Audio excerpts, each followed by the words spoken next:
Dear Papa Dudut, magandang araw po sa lahat ng mga nakikinig sa Barangay Love Stories.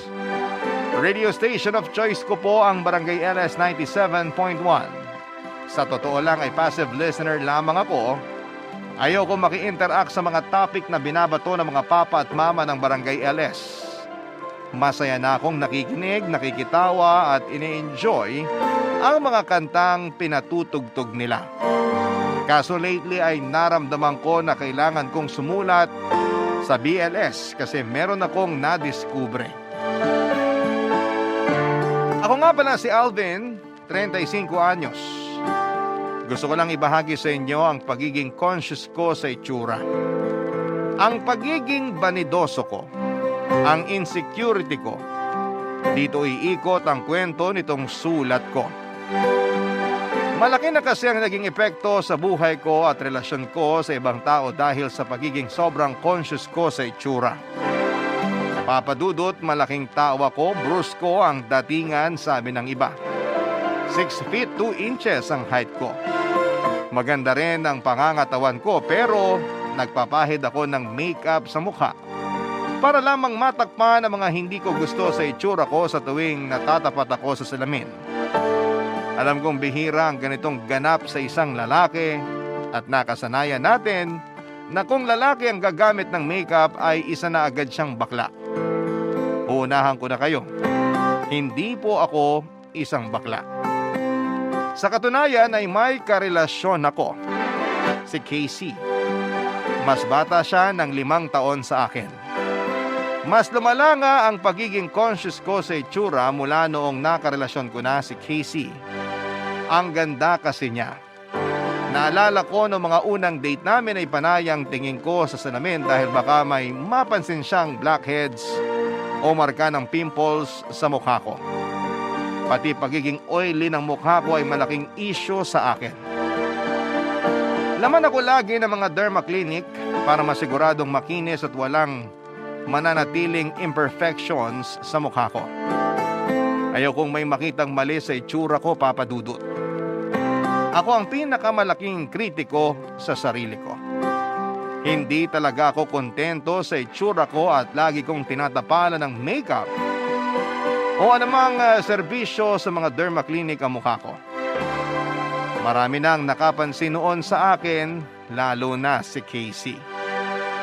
Ayokong pinupuna ako sa ginagawa ko sa itsura ko, red flag yon sa akin. Nagagalit ako kasi mas lalo lamang akong nagagalit sa itsura ko sa tuwing may pumapansin. Noong minsan magkasama kami ni Casey, wala siyang preno sa pagpuna sa napapansin niyang ginagawa ko sa itsura ko. Sa una, Papa Dudut, ay nagpigil naman ako. Kaya lang ay may hangganan ng pasensya ko sa mga taong walang ibang ginawa kundi ang pansinin ang pag-make up ko.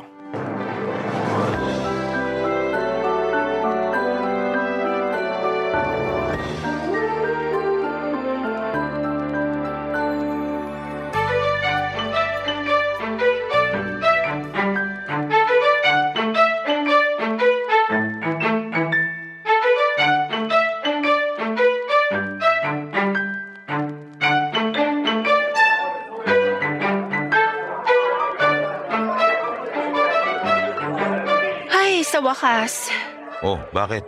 natapos ka rin gumamit ng CR. Inip na yung mga nakapila. Kulang na lang magdabog sila.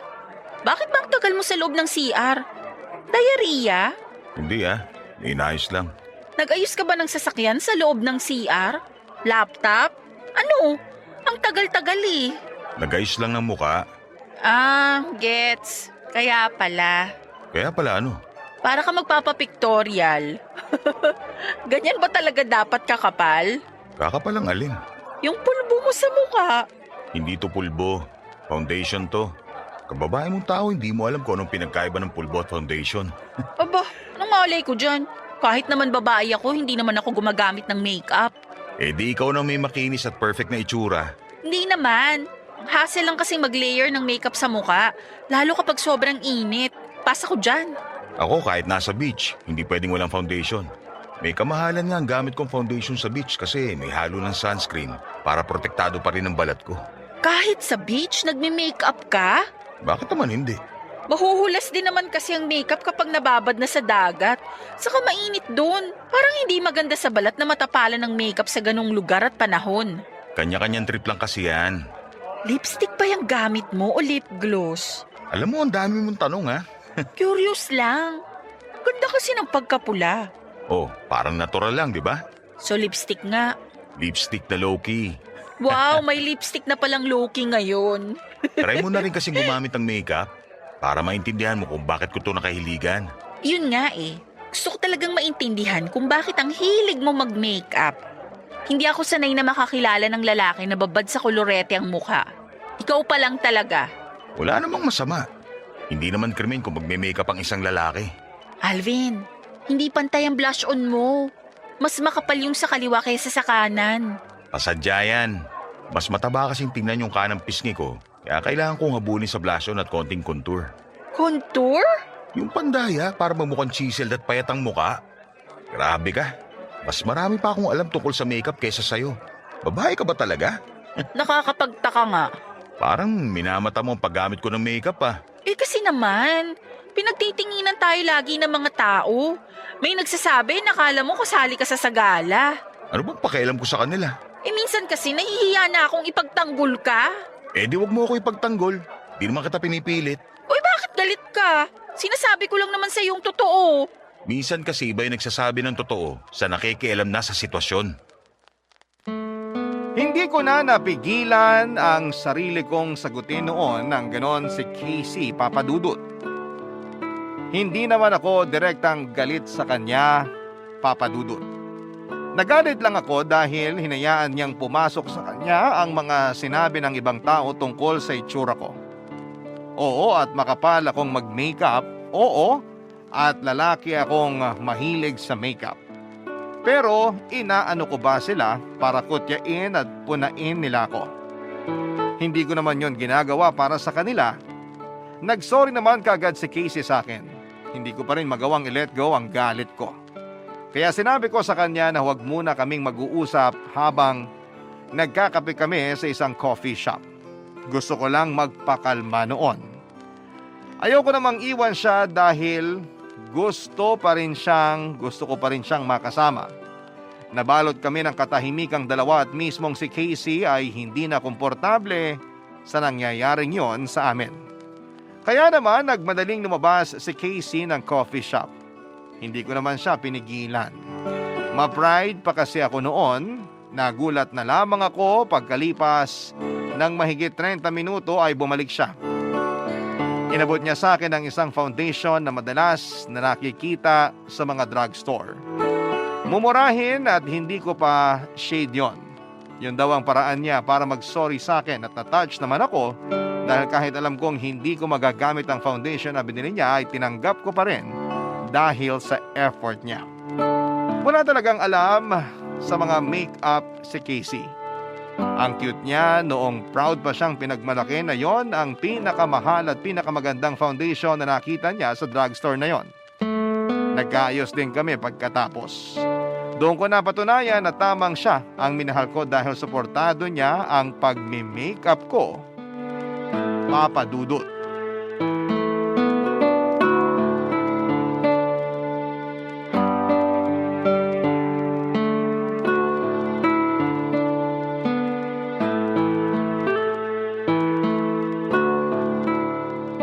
Anong oras ang laban mo sa basketball mamaya?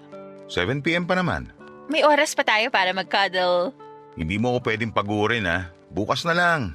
Cuddle lang naman. Ano bang iniisip mong gagawin natin?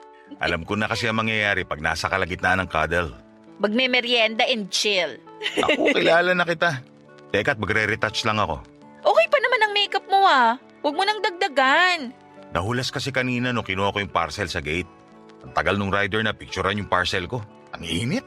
Hindi naman pansin na nahulas. Ayos pa nga parang hindi nagalaw. Ano bang hindi nagalaw? Sumiksik na kaya yung foundation ko sa gilid ng ilong ko. Ay oo nga. Nahulas nga yung sa ilong mo. Nakikita na tuloy yung blackheads. Ha?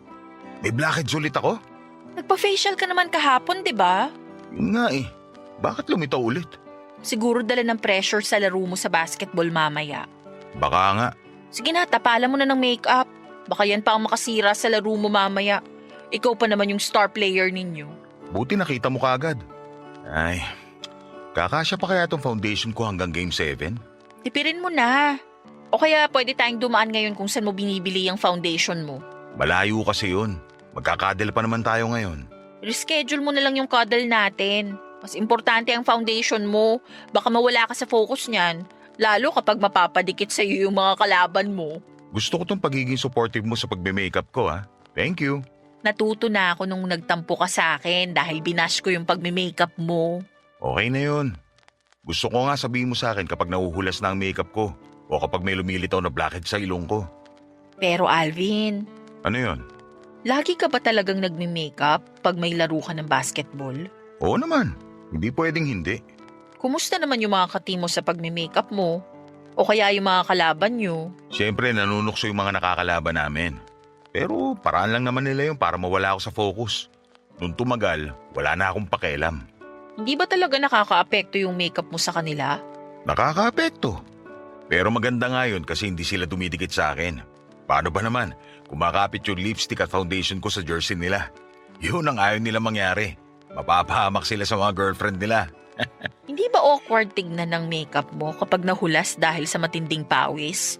Kasi syempre galaw ka ng galaw. Mainit din sa court. Iba kasi ang ginagamit kong makeup tuwing lalaro sa basketball. Waterproof lahat.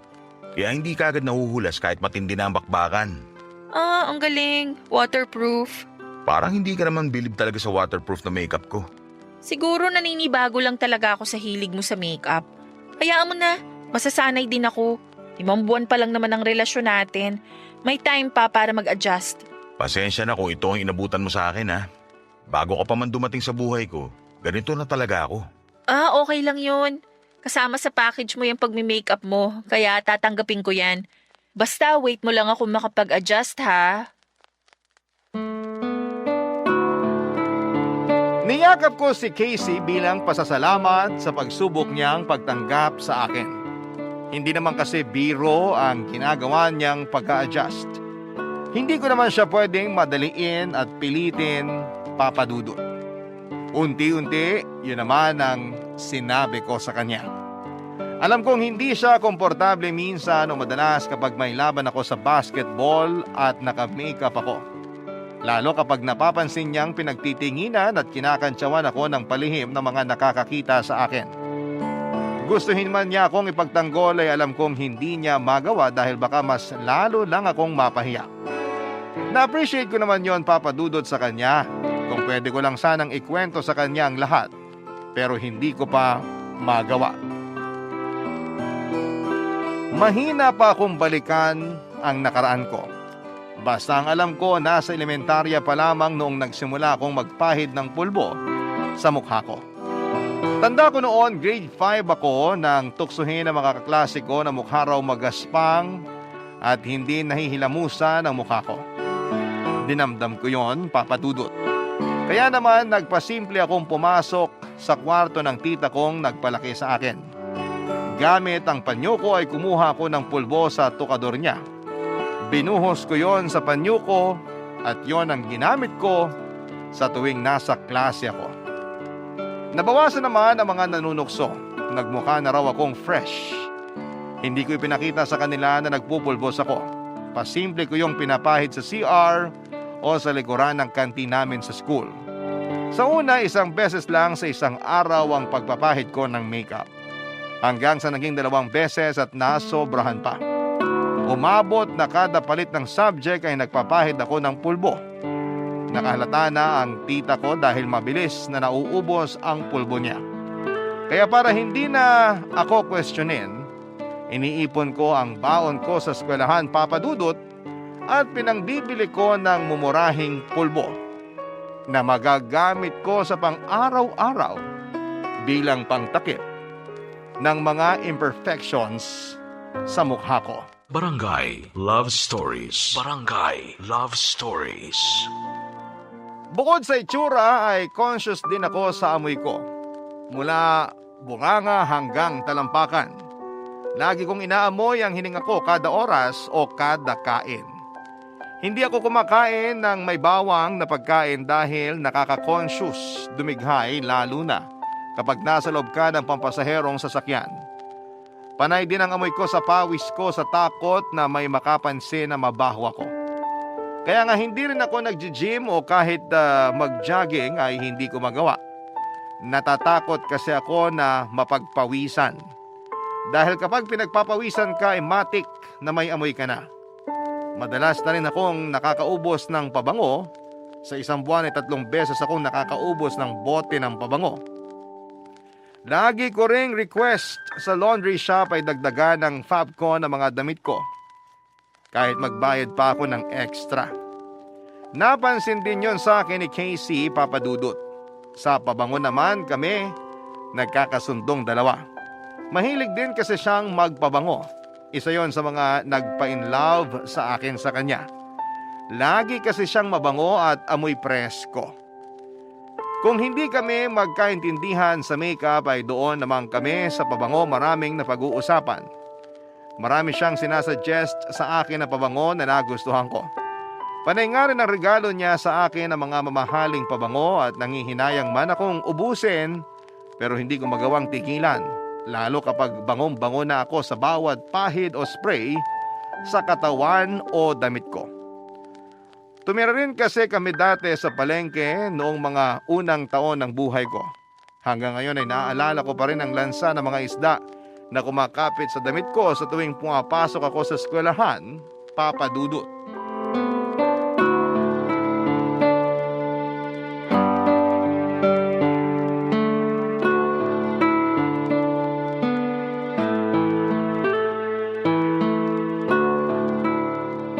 Samahan mo kung bumili ng makeup sa Sabado ha. Pati na rin pala pabango. Isabay na natin sa panonood natin ng sine. Kabibili mo lang last week ng makeup, 'di ba? Hindi ko kasi gusto yung shade habang tumatagal sa mukha ko. Nagkukulay gray. Ewan ko ba? Acidic siguro ako. Ganon daw kasi yun. Sayang naman yun. Mahal pa naman ang bili mo ron. Hayaan mo na.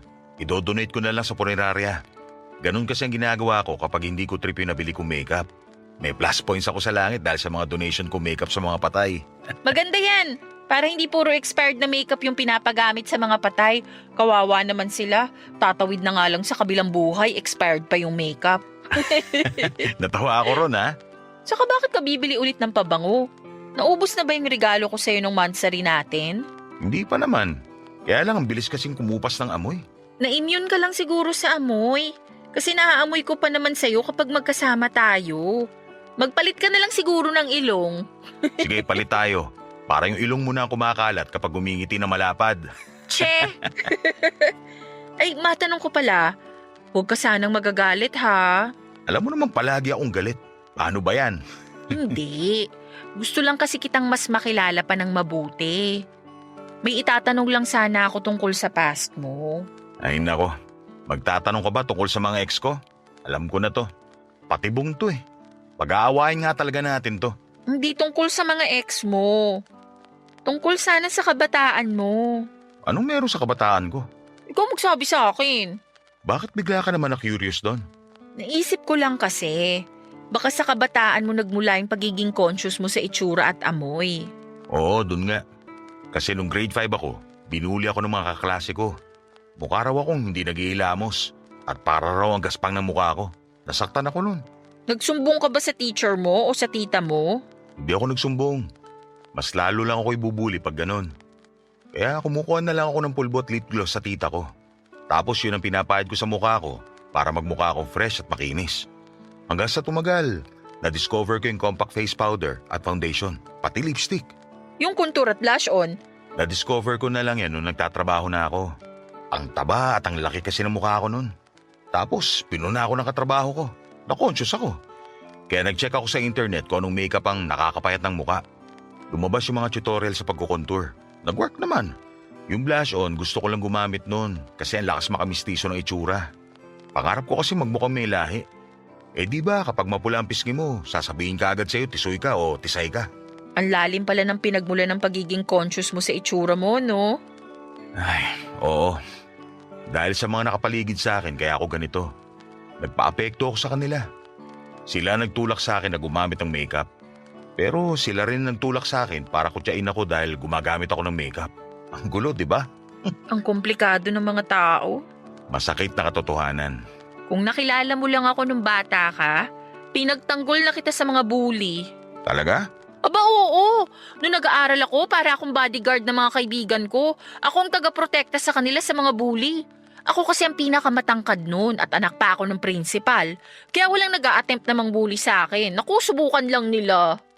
Sana nga nakilala na kita noon. Baka hindi ako ganito ngayon. Pwede pa naman kitang tulungan ngayon. Tulong? Paano? Papataasin ko ang self-confidence mo para hindi ka dumedepende sa makeup o sa kahit na anong pabango. Akong bahala sa'yo. Hindi mo nakakailanganin ng makeup.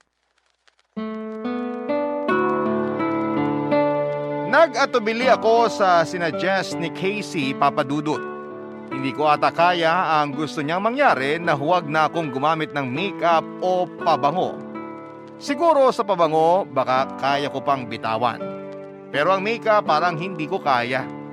Sinabi ko sa kanya na pag-iisipan ko pero pinilit niya ako. Marami siyang sinabing magagandang bagay sa itsura ko na hindi na kailangang takpan pa ng makeup. Aaminin kong nasiyahan ang puso ko sa mga sinabi niya. Umangat ang tingin ko kahit papaano sa itsura ko. Nakalimutan kong panandalian ang mga masasakit na pangbubuli sa akin noong nag-aaral pa lamang ako. Pinaramdam sa akin ni Casey na walang masama sa itsura ko kahit na wala pang tapal ng kolorete. Naiyak na nga ako noon pero sinubukan kong pigilan. Nakumbinse na nga ako ni Casey na huwag gumamit ng make-up Papadudut. Nag-start lang kami noong wala kaming pasok sa trabaho. Dahan-dahan lang. Habang nakastay kami sa kondo niya ay hindi niya ako pinag-makeup o pinaggamit ng pabango. Hindi naman kami lumalabas ng kondo. Nasa loob lamang kami noon. Kapag nasanay na raw ako sa itsura kong walang makeup ay saka na kami lalabas. At doon ay susubukan ko kung kaya ko ng ilantad sa mundo ang itsura ko. Kahit kasi nasa bahay lang ako o kahit tulog ay naka-makeup pa rin ako. Kaya yun ang unang beses na wala akong pinahid na kahit na ano maliban sa sunscreen at moisturizer. Nailang ako sa itsura ko. Hindi ko halos matignan ang mukha ko sa salamin pero panay naman ang papuri ni Casey Papadudut. Hindi ko alam kung totoo yun o sinasabi lamang niya para makampante na ako.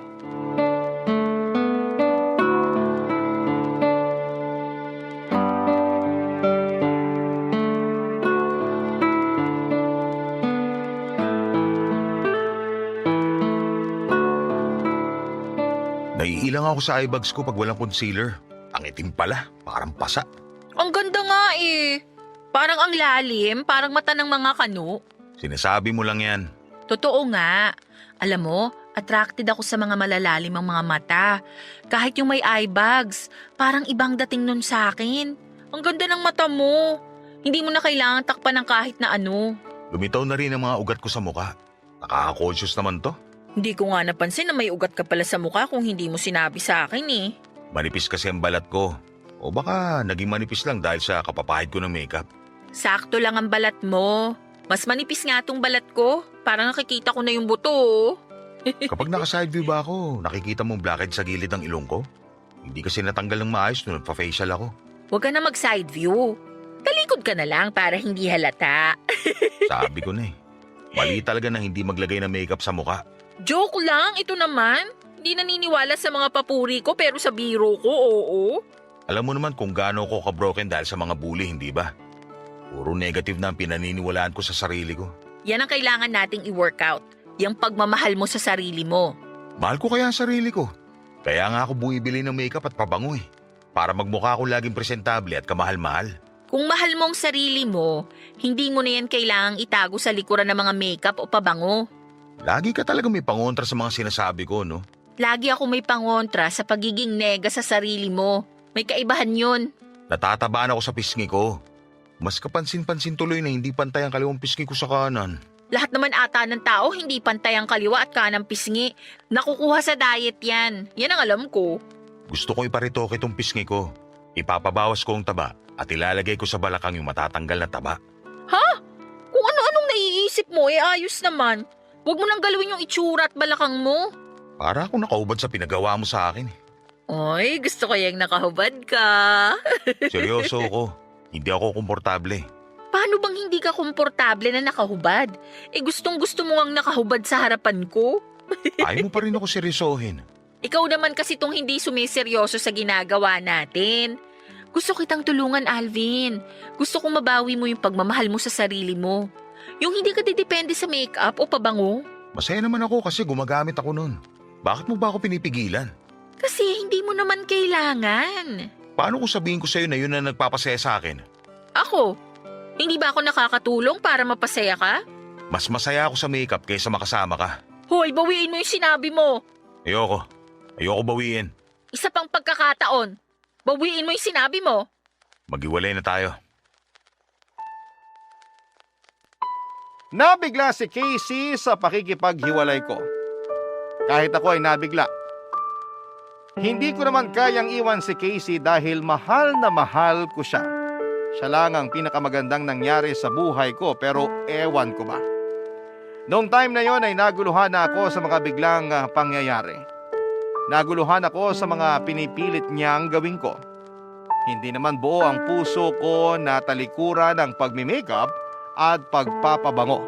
Pero pinipilit niya ako. Kahit alam kong maganda naman ang intensyon niya pero nabigla ako, Papa Dudut. Sinunod ko siya noong una dahil ayokong madismaya siya sa akin at mapagmulan niyo ng away. Pero natuliro ako sa mga papuri niya. Hindi ko alam kung bakit at hindi ko kayang tanggapin ang mga papuri niya sa akin. Sa tuwing pinupuri niya ako ay laging may sumisiksik sa utak ko na negatibo. Laging mali ang tingin ko sa mga sinasabi niya. Nakipagtalo siya sa akin at pinamukha niya sa akin na ginawa lang niya ang dapat para maibalik ko ang tiwala sa sarili ko na tinanggal ng ibang tao. Ayoko na siyang pakinggan. Naging firm na ako sa desisyon kong hiwalayan siya. Kahit na mahal ko siya. Kinausapan niya ako at pinilit na ayusin namin yon, pero nagayos na ako ng gamit ko at naghanda na ako para umalis sa kondo niya. Bago ko umalis ay nagpahid na akong muli ng makeup. Kinapalang ko lalo para gumanti kay Casey. Binuhos ko na rin ang pabango sa katawan ko hanggang sa dalang bag ko. Ganon ako nainis kay Casey. Pagkalabas ko ng kondo ay nagmadali akong pumara ng taxi, Papa Dudut. Bago ko makasakay ay napansin ko ang mga mapanghusgang tingin sa akin ng mga tao. Alam kong ang make-up sa mukha ko ang hinuhusgahan nila. Parang gusto ko tuloy magpasaklolo kay Casey. Akmang babalik na sana ako sa kondo niya nang biglang may humintong taxi. Sumakay ako doon at buong biyahe ay wala akong ibang naramdaman kundi ang mapanghusgang tingin ng driver sa akin. Barangay Love Stories. Barangay Love Stories. Ilang araw lang ang lumipas, tinawagan ako ni Casey para makipagkita sa kanya. Tinanggihan ko siya, magulo pa ang isipan ko noon at hindi pa ako handang harapin siya, Papa Dudut. Alam kong nami-miss ko na siya, mali na agad siyang hiwalayan pero dala ng bugso ng damdamin na humalo sa insecurity sa sarili ko kaya napilit ko ang sarili kong tapusin ang relasyon naming dalawa. Wala namang mali kay Casey. Hindi lang ako handa sa pagbabago na gusto niya. Masyado niya akong pinilit na biglain ko ang pagbabago sa sarili ko. Maganda naman ang intensyon niya. Pero hindi yon makita ng puso at ng utak ko. Sinabi ko sa kanya na kailangan ko ng oras para makapag-isip-isip. Pinagbigyan naman niya ako, Papa Dudut, pero makalipas lamang ang isang linggo ay pinilit niya ulit ako. Pinaliwanag ko sa kanya na hindi ko pa siya kayang harapin. Alam kong para sa inyo ay mababaw lang ang mga pangyayaring ito. Pero malaki kasi ang sugat ko. Nadali yon ni Casey nang pilitin niya akong magbago at umahon. Mas lalo lang lumalim ang sugat at mas lalo ko lamang tuloy gustong talikuran yon. Mas lalo akong nahirapan nang maging aware ako sa sarili ko at sa mga sugat ko. Sana pala hindi na lamang inungkat yon ni Casey. Sana hindi na lamang ako pumayag na ungkatin niya yon. Hanggang sa isang araw, dala ng kagustuhan ni Casey na magkaayos kami, pinuntahan niya ako sa bahay nang walang pasabi. Nabigla na naman ako sa ginawa niya. Lumakas ang kabog ng dibdib ko at naalala kong muli ang mga trauma ko na inuungkat ni Casey. Nagmakaawa siya sa akin na kausapin ko siya, Papa Dudut. Ilang ulit yon at nakakarindi.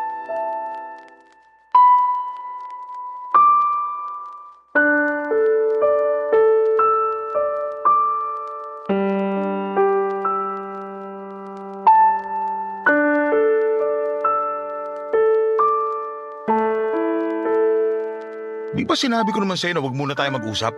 Hindi ko na kasi kaya, Alvin. Ayoko magkalabuan tayo. Pag-usapan natin to. Wag muna ngayon. Ilang ulit ko bang kailangan sabihin sa'yo to? Ilang ulit din ba ako makikiusap sa'yo na huwag naman basta-basta ang desisyon mong itapon na lang ang relasyon natin? Hindi ko naman itinapon ang relasyon natin. Ginilid ko lang. Kasi hindi ko kayang harapin ang sabay-sabay ang lahat ng gusto mong gawin ko sa sarili ko. Gusto ko lang namang makatulong. Pero nakasama ka sa ginawa mong tulong. Kaya nga nagsusorry ako. Mali na pinilit kita sa pagbabago lalo't alam ko na hindi ka pa handa. Pwede namang wag mo nang ituloy yung napag-usapan natin. Ituloy mo na lang ulit yung paggamit ng makeup at pabango. Susuportahan kita. Sinasabi mo lang yan. Tapos sa susunod, kapag napapansin mong napapakapal na naman ang makeup ko, mag-iisip ka na naman ng pagmamanipula para tigilan ko ng pagme-makeup. Ganun naman lagi. Akala mo ba hindi ko napapansin? Hindi ko na yun gagawin. Promise. Kausapin mo lang ako ng maayos para sa relasyon natin. Titigil na ako. Kailangan ko lang ng oras para sa sarili ko. Bakit ba hindi mo yun maibigay sa akin? Alvin, please. Umuwi ka na, Casey. Umuwi ka na. May kailangan pa akong asikasuhin sa trabaho. Aalis na ako. Alvin! Alvin! Huwag mo akong iwan dito!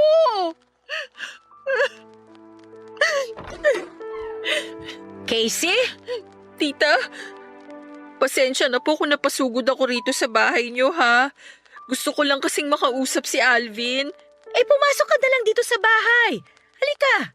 Pero si Alvin po umalis na. Magpakalma ka na lang muna rito sa bahay. Halika na. Hindi pwedeng makita sa labas na namumugto yung mga mata mo sa kaiiyak. Halika na. Sige po. Salamat po. Ay, kanina ko pa kayo naririnig na nagtatalo ni Alvin sa labas. Ano ba kasi ang nangyari?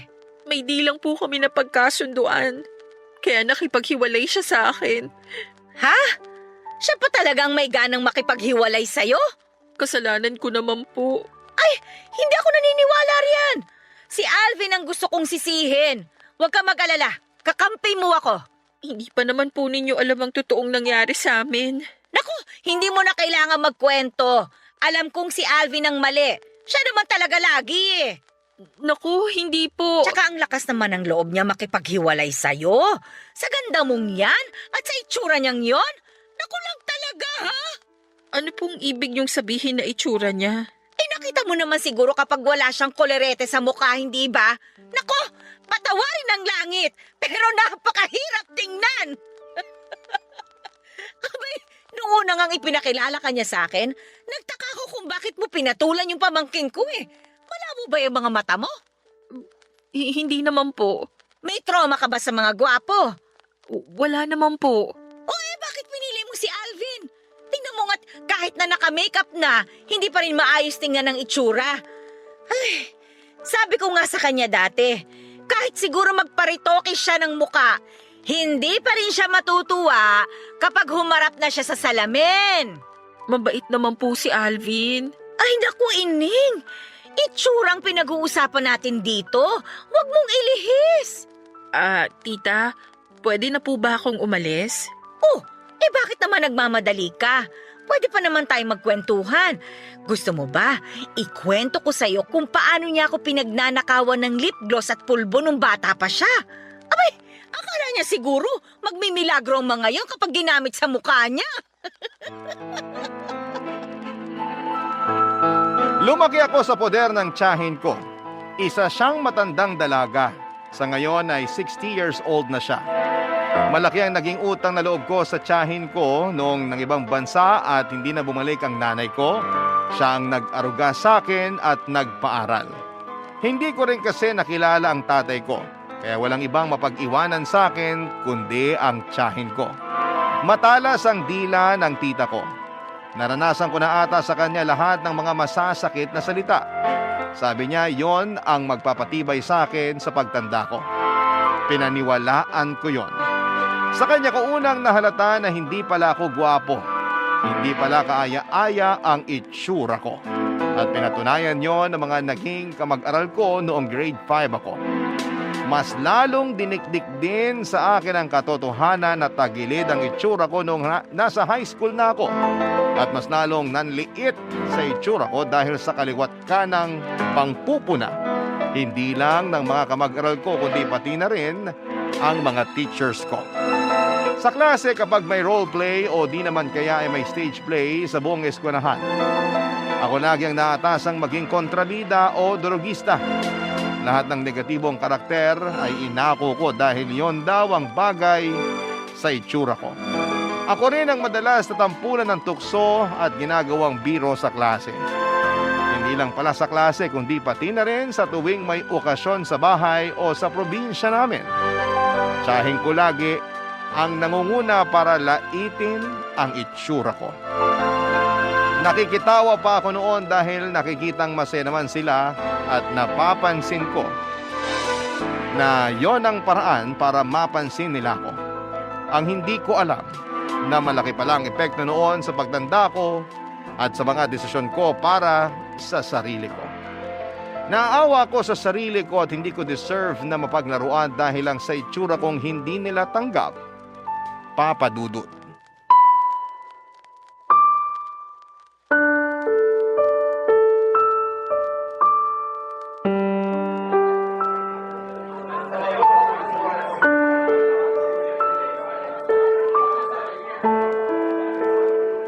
Salamat kasi gusto mo na ulit akong kausapin. Wala naman ako ibang choice. Lagi mo akong kinukulit. Sorry. Gusto lang kitang makausap, hindi dahil gusto kong makipagbalikan. Para saan pala itong pag-uusap natin? Nung pinuntahan kita sa bahay nyo at iniwan mo ko, pinapasok ako ng tita mo sa bahay nyo. Ano kinalaman niya dito? Hindi ako natuwa sa mga sinabi niya tungkol sa'yo. Pati tita ko sisiraan mo na rin? Hindi ko siya sinisiraan. Gusto kong sabihin sa'yo ang totoo. Anong totoo? Anong ibig mo sabihin? Bakit hinahayaan mong pagsabihan ka niya ng hindi maganda tungkol sa itsura mo? Wala namang masama sa mga sinasabi niya. Paraan lang niya yon para patibayin ako at sabihin ang totoo. Hindi katulad mo na puro peke ang sinasabi tungkol sa itsura ko. Siya ang nagpamukha sa'yo na hindi ka gwapo. Na hindi karapat-dapat ang itsura mo sa kahit anong salamin sa mundo. Naiintindihan mo ba kung anong impact nun sa'yo? Tumibay ako dahil sa mga sinabi niya sa itsura ko. Tumibay o rumupok ang tingin mo sa sarili mo? Kung hindi dahil sa kanya, hindi ako mamumulat sa katotohanan na hindi naman talaga ako gwapo. At least hindi lumaki yung ulo ko at hindi ako nasobran sa confidence sa sarili ko. Pinakita niya sa akin ang realidad sa itsura ko. Wala masama ron. Pero ang mga nagsabi ng hindi magaganda sa itsura mo nung grade 5 ka, minasama mo? Kasi bully sila. Gusto lang nila akong laitin. Hindi mo ba nakikitang parehas lang ang mga bully na yon sa tita mo? Magkaiba sila ng intensyon.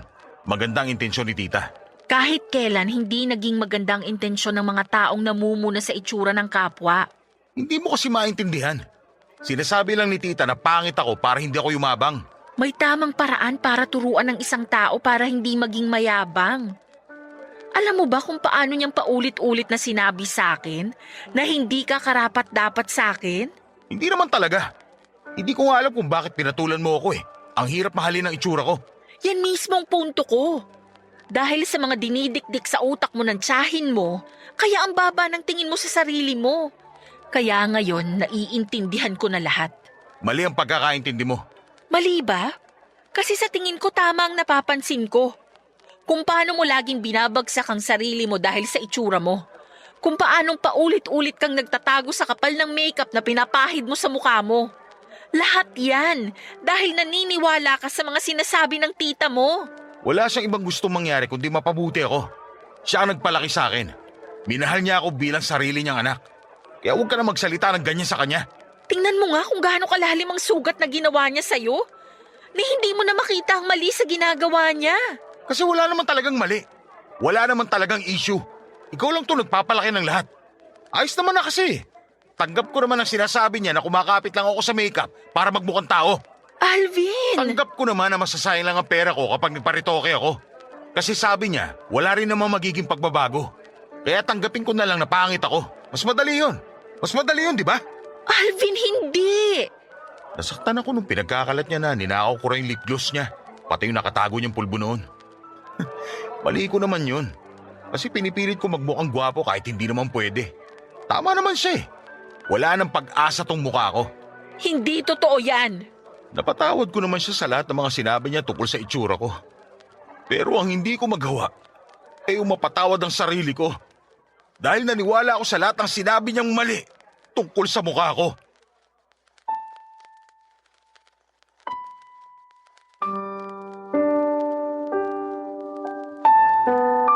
Isa-isa kong binalikan lahat ng mga pangungutya ng tiyahin ko sa itsura at sa amoy ko. Nanikip ang dibdib ko habang inaalala ang mga masasakit na panlalait niya sa akin, Papa Dudut. Panlalait na nagtulak sa akin para magtago sa pulbo. Panlalait na nagtulak sa akin para lumapit sa mga katulad niyang mapagpuna sa itsura ng iba. Doon kasi ako naging komportable at nasanay, Papa Dudut. Sa mga katulad ng tiyahin ko na walang ibang ginawa kundi ang husgahan ang itsura ko. Mali pala yon. Kaya ako naging komportable sa panlalait dahil akala ko ay iyon ang tama. Kaya ako naging komportable sa mga taong lagi akong hinahanapan ng mali kasi yon ang nakasanayan ko. Yon ang sa tingin kong deserve ko. Pero mali pala yon. Kahit kailan ay hindi naging tama ang mangpuna ng kapwa. Mabuti na lamang at pinadala ng Diyos si Casey sa buhay ko. Kung hindi dahil sa kanya, hindi matatanggal ang piring na nilagay ng tiyahin ko sa mga mata ko. Nakita ko na ang katotohanan. Pagkatapos noon ay nagpasya na akong umalis sa bahay, Papa Dudut. Pinigilan ako ng tiyahin ko pero hindi ko na siya nilingon pa. Kailangan kong makalayo sa kanya para masanay ako sa mabubuting tao at bagay. Alam kong hanggat kasama ko siya ay mauulit lamang ang pangit na tingin ko sa sarili ko. Nakakaawa naman ang kalagayan ko kung ganon, hindi ko nahahayaang may mang-alipusta pa sa akin. Dahil lamang sa itsura ko. Kung walang ibang tao ang magtatanggol sa itsura ko, bakit ba hindi ko yun gawin para sa sarili ko? Maraming salamat po sa pagbabahagi ng kwento ko sa inyong programa, Papa Dudut. Naway, nakapagmulat ako ng mga mata dahil sa kwentong ito. Susubaybayan ko ang mga susunod ninyong kwentong puno rin ng aral sa Spotify. Muli maraming salamat po sa inyong lahat, ang inyong kapuso at kabarangay, Alvin. Dear Papa Dudut, ang mahirap sa isang relasyong nagtapos na ay kapag nananatili pa rin ang pagmamahal mo sa taong binigyan mo ng pagkakataong pumasok sa iyong puso. Uulitin ko po para sa mga hindi pa nakakaalam. Georgette na lang ang itawag ninyo sa akin. At sa nauna ko pong sulat sa inyo ay naikwento ko kung paano ko nakilala ang ex-boyfriend kong si Dino sa pamamagitan ng kaibigan kong si Tati. Perfect boyfriend na sanang maituturing si Lino kung hindi lang dahil sa dala-dala nitong family issues na siyang unti-unting sumira sa pagsasama naming dalawa. Para itong anay na sinira ang matibay naming relasyon. Sa huli pagkatapos ng halos 9 na buwang pagsasama, mas pinaboran ko ang peace of mind ko at nakipaghiwalay ako kay Lino kahit na alam ko sa sarili kong siya pa rin talaga ang itinitibok ng puso ko. Pagkatapos ng breakup ay nag-delete agad si Lino ng social media. After all, ako ang dahilan kung bakit nagdesisyon siya na gumawa ng mga account. Pero dahil wala na kami ay wala na rin siyang rason para gumamit ng SOCMED. At kahit nasaktan ay never akong nag-vent o nagpasaring sa Facebook, kaya naman hindi aware ang pamilya at mga kaibigan namin sa nangyari. Since si Tate ang nagreto kay Lino sa akin, natural lang na siya ang unang makaalam sa nangyaring hiwalayan.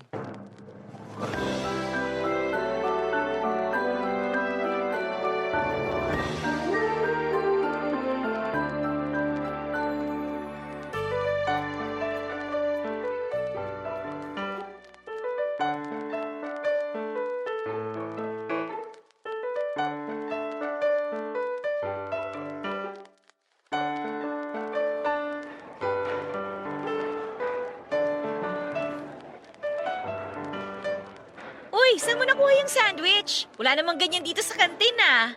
Baon ko to. Nanawa na ako sa mga pagkain dito sa kantin kaya ako na mismong gumawa ng snack ko. Magandang idea yan ha. Mas tipid pa kasi ang mahal ng mga pagkain dito. Kung ako sa'yo, magsimula ka na ring magbaon ng sarili mong pagkain. Kaso wala naman akong time para dyan. Breakfast pa nga lang, hirap na ako i-prepare, baon pa kaya. Pero try kong gawin yan para makatipid din, no? Lalo na tag-iipon din kami ngayon ni Mark para sa kasal namin. May date na kayo? Ang plano namin, mga next year. Pero bago yun, syempre dapat magkaroon muna ng bridal shower, no? Siguro baka mga ilang buwan bago yung kasal. Bridal shower? At bakit ikaw ang nagde-decide niyan? Hindi ba traditionally yung maid of honor dapat ang nagpaplano niyan? Kasi supposedly, surprise yung shower para sa bride, di ba? Wala naman ako aasahan sa kapatid kong yun eh. Kaya ako na nagplano para sa sarili kong bridal shower. Isa pa, ako lang din naman ang gagastos nun. Sabi ko kasi sa'yo, ako na lang gawin mong maid of honor eh. Eh di sana hindi ka nagagastos, maso-surprise ka pa. Naipangako ko na kasi yun sa kapatid ko. Ako rin kasi ang maid of honor niya nung kinasal siya eh. Tsaka instead na bridal shower for the girls only ang mangyayari, magiging wedding shower yung event. Para lahat ng family and friends kasali. Pwede rin naman yan, lalo na kung nagtitipid kayo. Halo-halo din naman kasi ang mga friend namin. Mahirap paghiwalayin ng babae at lalaki. Alam mo namang one of the boys ako nung kabataan ko, di ba? Tsaka ayaw mo nun, magkakasama kayo ni Lino sa party? Tungkol pala dyan. Wala na kami ni Lino. Teka, wala na kayo? Oo, Kailan pa? nung nakaraang linggo pa. Bakit naman hindi mo sinabi sa akin kagad? Oh my gosh, okay ka lang ba? Okay lang naman ako. Mahirap yung ginawa kong desisyon pero wala na akong choice eh. Tuluyan ang nagbago si Lino. Nagpalamon siya sa problema niya kaya ako na ang bumitaw. Nakakalungkot naman. Kala ko talaga tuluyan na siya nagbago eh. I mean, ibang-iba na siya ngayon eh. Hindi na siya katulad nung college pa lang kami. Kahit kasi gaano pa kaganda yung ugali ni Lino, nasasapawan yun ng mga problema niya sa pamilya eh. Hindi niya kayang kontrolin yung nararamdaman niya. Normal na Lino siya kapag walang alak. Yun yung Lino na minahal ko. Pero kapag nakainom na, nag-iiba na siya. Lumalabas na yung mga nakatagong emosyon niya. Nakakagawa na siya ng mga bagay na hindi ko inaasahan na kaya pala niyang gawin. I'm sorry ha. Ako may kasalanan nito eh. Dapat pala hindi ko na lang siya pinakilala sa'yo. Wala kang kasalanan. Hindi mo naman alam kung ano pinagdadaanan ng mga tao sa paligid mo. Masaya naman ako na nakilala ko si Lino. Kahit papano, na-enjoy ko yung company niya. Sana nga lang, ma-resolve niya na yung problema niya sa papa niya. Kapag ba naayos na niya yung issue niya sa papa niya, may chance pa ba na magkabalikan kayo? Hindi ko alam. Kung ako yung tatanungin, gusto ko sana. Pero sa ginawa ko, yung iniwan ko siya sa kalagitnaan ng laban niya, kung kailan lugmok siya, sa tingin ko hindi na kami magkakabalikan ulit.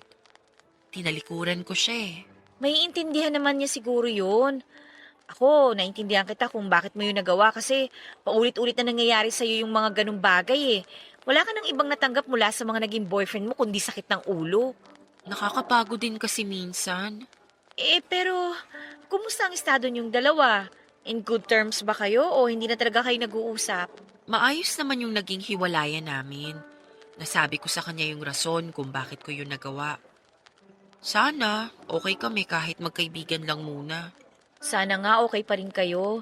Kasi invited din siya sa wedding shower namin eh. Huwag kang mag-alala.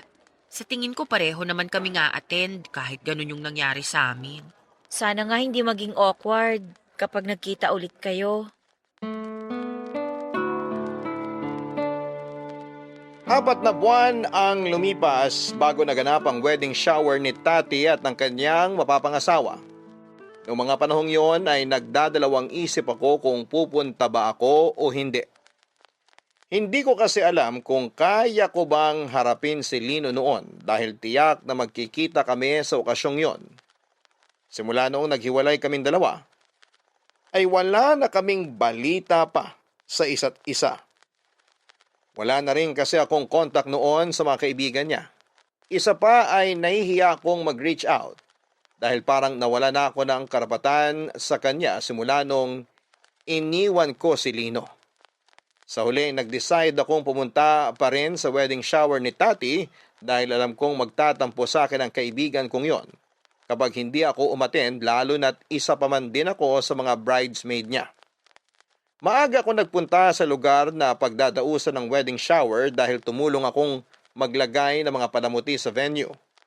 Sobrang on edge ako ng gabing yon dahil alam kong anumang oras ay maaaring dumating si Lino at ayokong mabigla sa muling pagkikita naming dalawa. Lumipas nga ang ilang oras, nasa kalagitnaan na kami ng selebrasyon. Nang dumating si Lino, ibang-iba na ang itsura niya. Balbasarado na siya at may kahabaan na ang buhok nito. Ang dating baby face niyang mukha ay rugged ng tingnan nung araw na yon. Nagulat ako sa malaking pagbabago sa itsura nito pero mas nagulat ako sa naramdaman ko nang muli ko siyang nakita. Nandun pa rin ang pagtingin ko sa kanya, nagpalitan lang kami ni Lino ng ngiti noong nagtagpo ang mga tingin namin. Pareho naming tinapos ang okasyon bago namin kinausap ang isa't isa. Tati, mauna na ako ha. Uwi ka na ba? Oh, okay, sige. Uy, salamat sa pag-attend ha. May masasakyan ka ba pa uwi? Magbubuk na lang ako. Okay, mag-iingat ka sa pag-uwi ha. Message mo ako kapag nakauwi ka na ha. Sige, enjoy kayo ha. Congratulations ulit. Uy, salamat. Salamat talaga. Pasok na ako sa loob ha. Georgette, uwi ka na ba? Ah, oo. Medyo late na rin kasi. May sasakyan ka ba pa uwi? Ihatid na kita. Naku, wag na. Salamat na lang. May dadaanan pa kasi ako. Okay, sige. Kumusta ka na? Heto, katulad pa rin ng dati. Stress sa dami ng workload at deadlines. Mas gumaan siguro yung buhay mo nung naghiwalay tayo, no? Sakto lang naman. Eh ikaw, kumusta ka na, Lino? Ang laki na ng pinagbago mo ah. Kung tinatanong mo kung maayos ba ang buhay ko ngayon, katulad pa rin actually ng dati.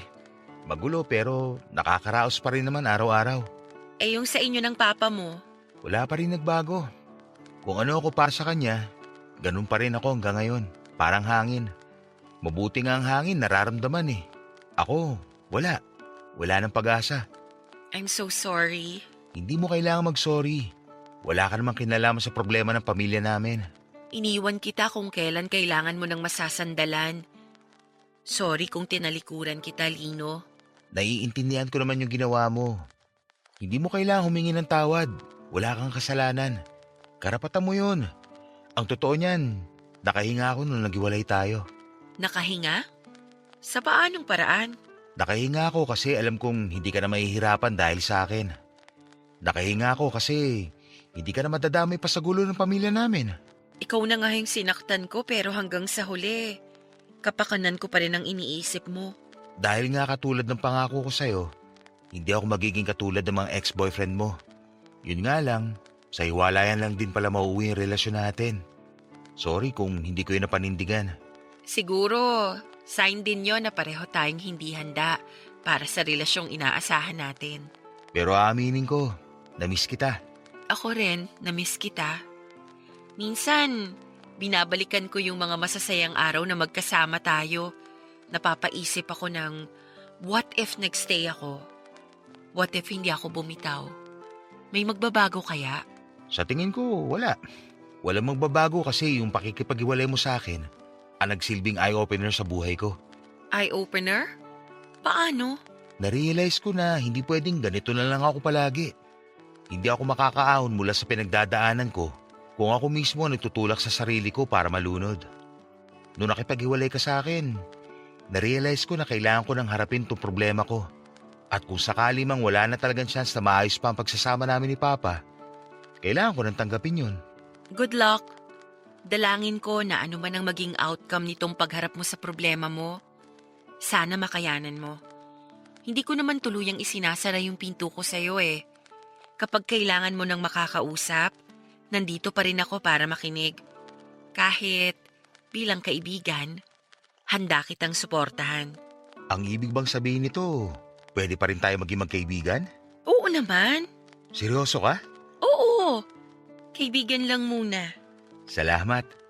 Dahil friends na tayo, baka naman pwede na kitang ihatid. Walang mali siya. Sige na nga. Hatid mo na ako. Medyo mahal din pag nag-book ako pa uwi eh. Tara, doon ako banda nakapark. Papa Dudut, hindi ko inaasahan na magiging maganda ang araw na yon para sa akin. Akala ko noon ay mauwi sa awkwardness ang muling pagkikita namin ni Lino, pero kabaliktaran nito ang nangyari. Sobrang nag-enjoy ako sa party na nangyari dahil kay Lino. Napainom nga ako ng wine nang wala sa oras. At for the first time ay nakasalo ko si Lino sa inuman. Taliwas sa inaasahan ko ay nakontrol naman ni Lino ang alkohol na iniinom nito. Nagulat nga ako dahil maaga siyang tumigil sa pag-inom. Hindi siya nagwala o nakipag-away na ayon sa mga kaibigan niya ay bago lang sa kanya. Hindi ko alam kung dahil ba nandun ako kaya naging maayos siyang kasama sa inuman o baka naman tuluyan na talaga siyang nagbago. Kung yun man ang nangyari ay masaya ako para sa kanya, Papa Dudut. Dahil sa muling pag-uusap namin ni Lino ay nanumbalik ang koneksyon naming dalawa. Nagsimula muli kami bilang magkaibigan at aaminin ko na iba ang naging pagsasama namin ng time na yon kumpara noong magkasintahan pa kami. Naging mas open sa akin si Lino at minsan ay sa akin pa siya humihingi ng advice at nagtatanong kung ano ba ang dapat at tamang gawin kapag hindi siya makapagdesisyon. Kaibigan ang naging turing niya sa akin at naramdaman ko ang kaginhawahan nung sa wakas ay nagsimula na niya akong pagkatiwalaan. Isang bagay na hindi ko naramdaman noong boyfriend ko pa siya. Dahil sa pagiging open sa akin ni Lino ay unti-unti kong nalaman ang totoong kwento ng kanilang pamilya. Papa Dudut, noong naging kami ni Lino ay naka-close ko na rin ang mga kaibigan niya. Nung nalaman nila ang hiwalayan sa pagitan naming dalawa ay naging concerned din sila sa akin. Pero nung nakita nilang okay naman kami sa isa't isa, ay nanatili kaming magkaibigan kahit na may pinagdaanan kaming dalawa, ay natuwa sila. May pagkakataon nga noon na ini-invite pa ako ng mga kaibigan ni Lino na lumabas para magkape o mamasyal sa ibang lugar.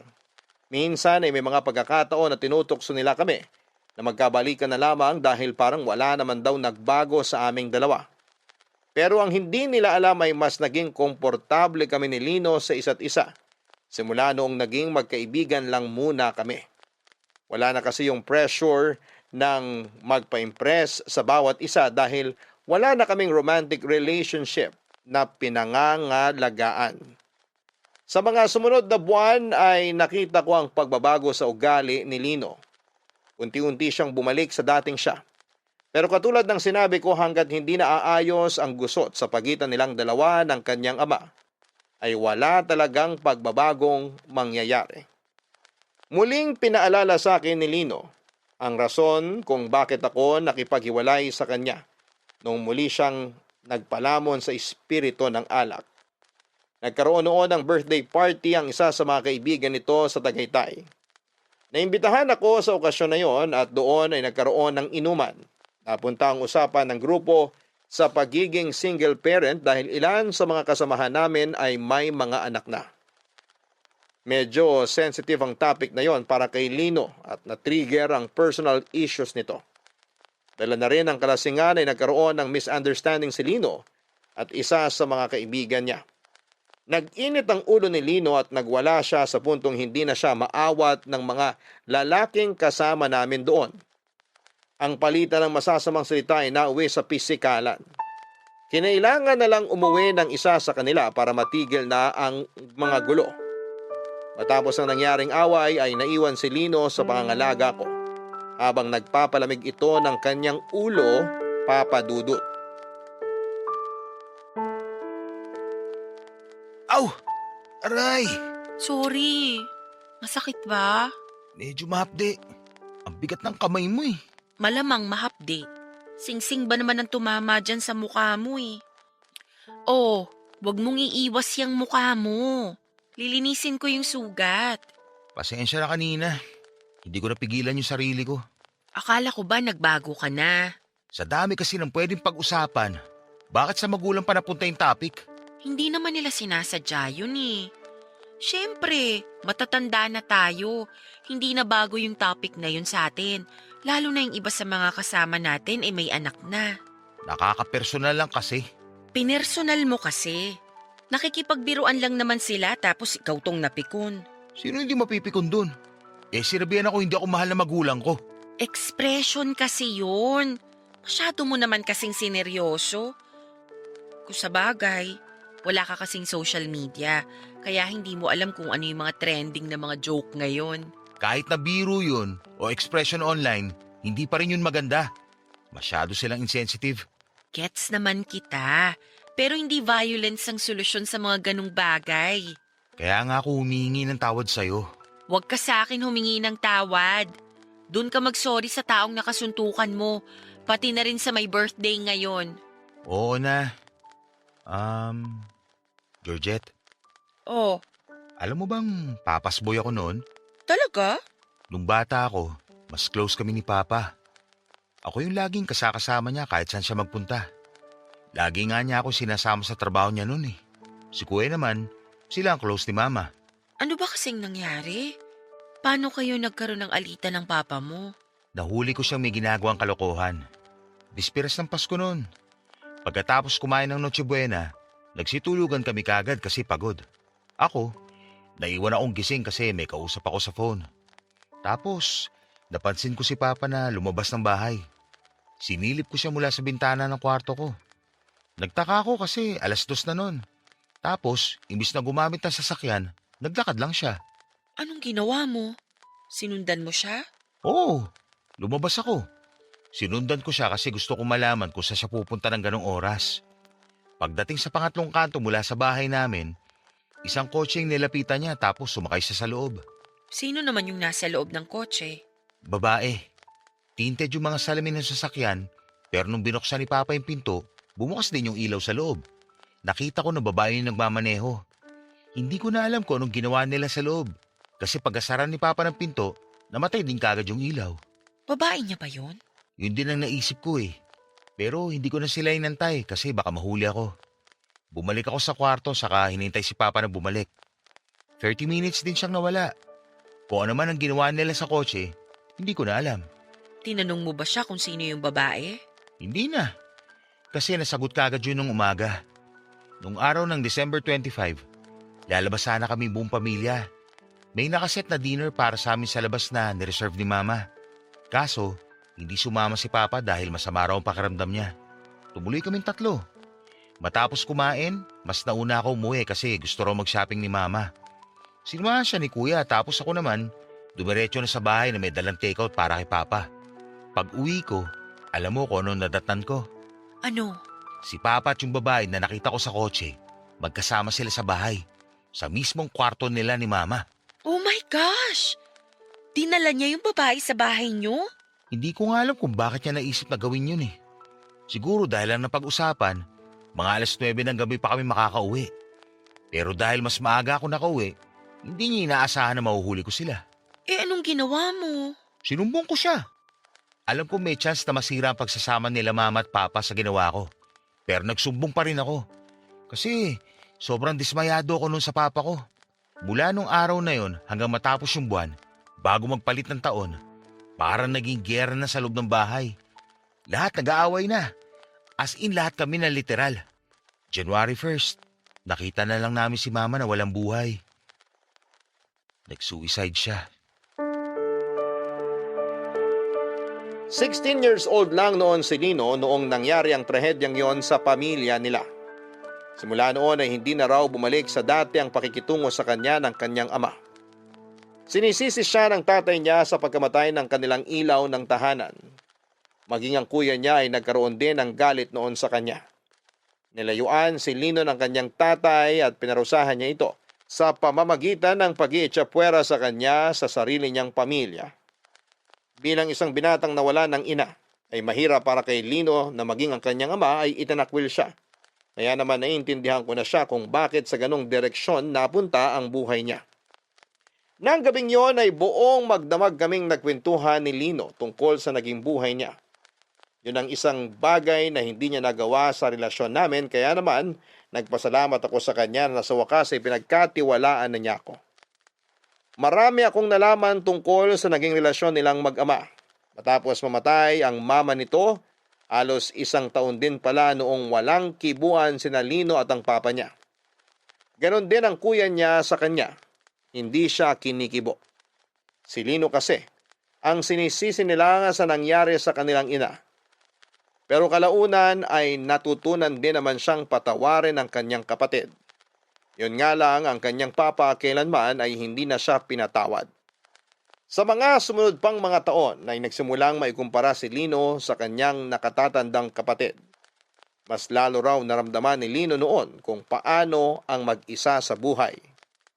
Walang kakampi, walang masasandalan. Kaya naman noong kabataan ni Lino ay naging rebelde siya. Lagi siyang naipapatawag sa dean's office. Ilang beses siyang nasususpend dahil laging napapaaway at pumapasok sa klase ng lasing.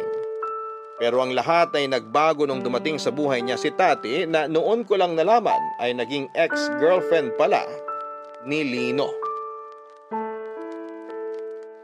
Oo, naging boyfriend ko nga si Lino nung college kami. Bakit hindi mo sinabi sa akin?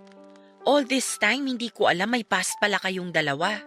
Parang hindi naman kasi kailangan sabihin yun eh. Para saan pa? Matagal nang nangyari yun, kaya hindi ko na kailangan ungkatin pa yun. Pero kahit na, magkaibigan tayo, dapat aware pa din ako dun. Sorry ha, kala ko naman kasi hindi na big deal yun eh. Hindi mo naman kailangan mag-sorry. Nagulat lang ako nung nagsabi sa akin si Lino na ikaw pala ang dahilan kung bakit pilit niyang binago ang buhay niya. Nung naging magkaibigan kami, paglipas ng mga ilang buwan, tsaka niya ako niligawan.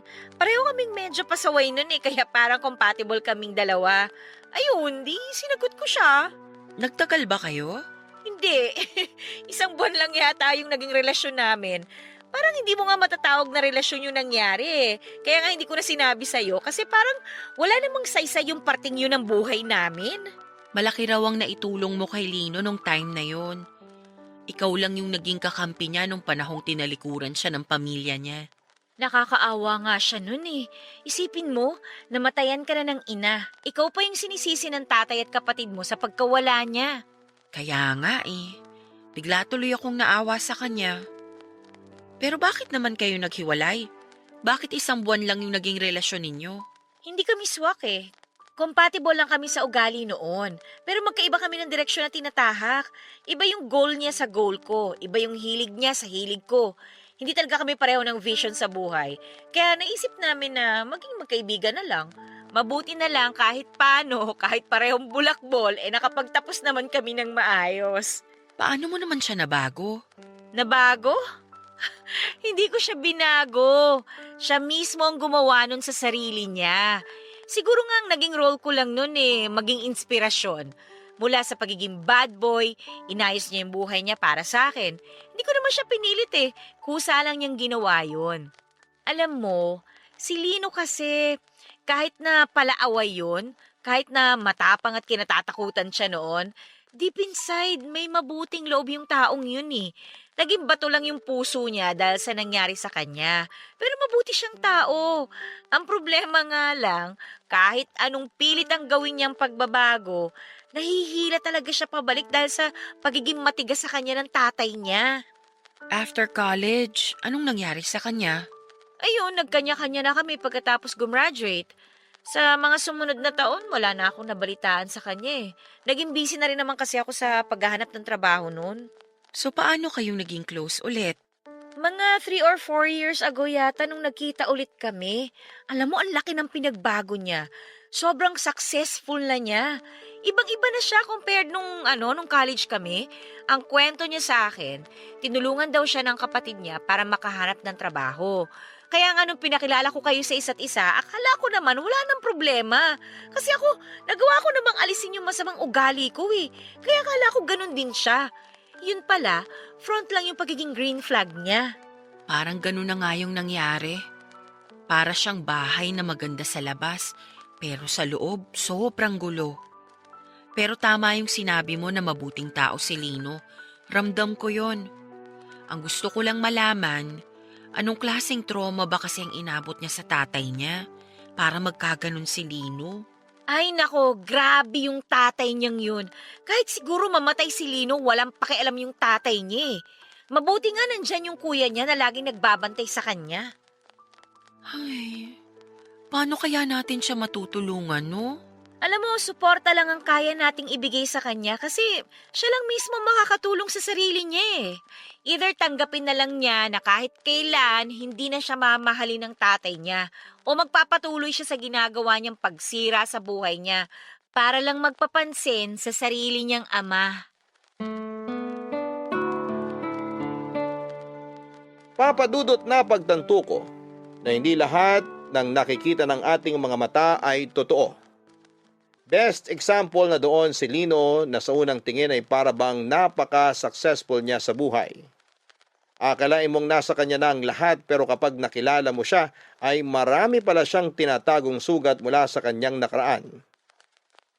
Mahirap husgahan ng isang tao na ang tanging nais lang naman ay ang pagkalinga at pagkilala mula sa sarili niyang mga magulang.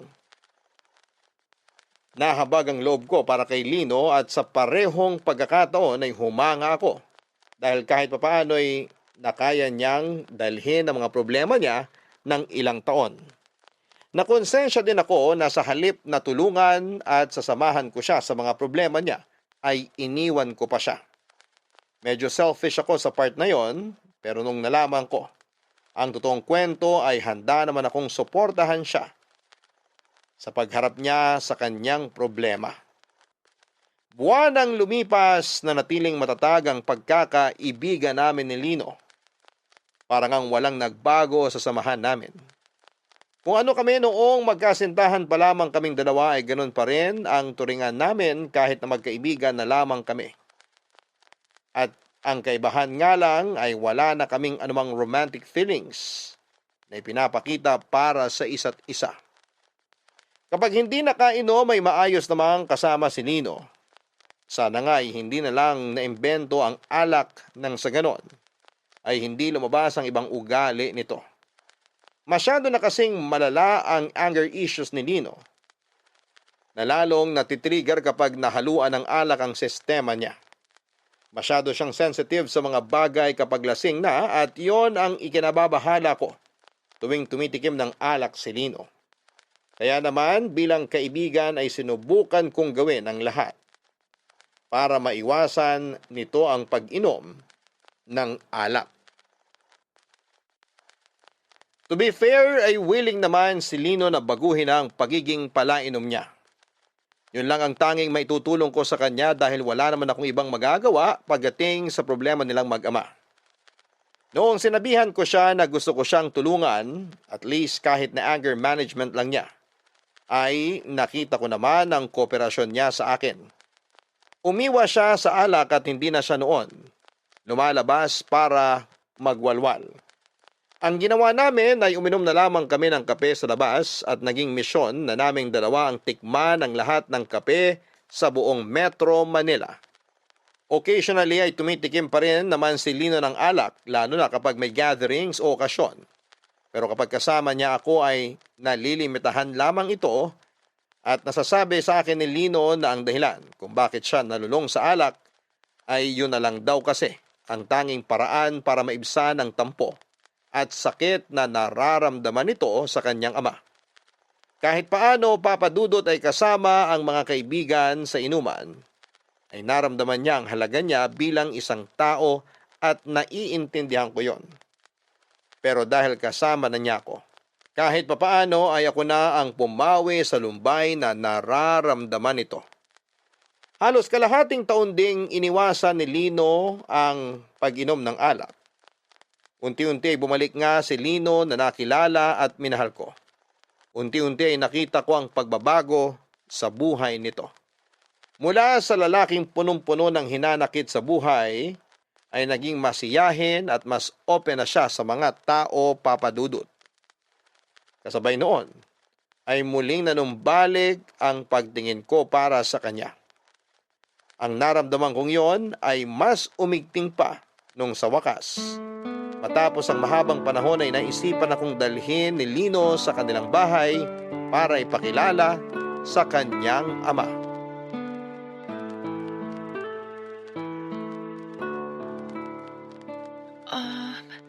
Lino, sandali. Bakit? May problema ba?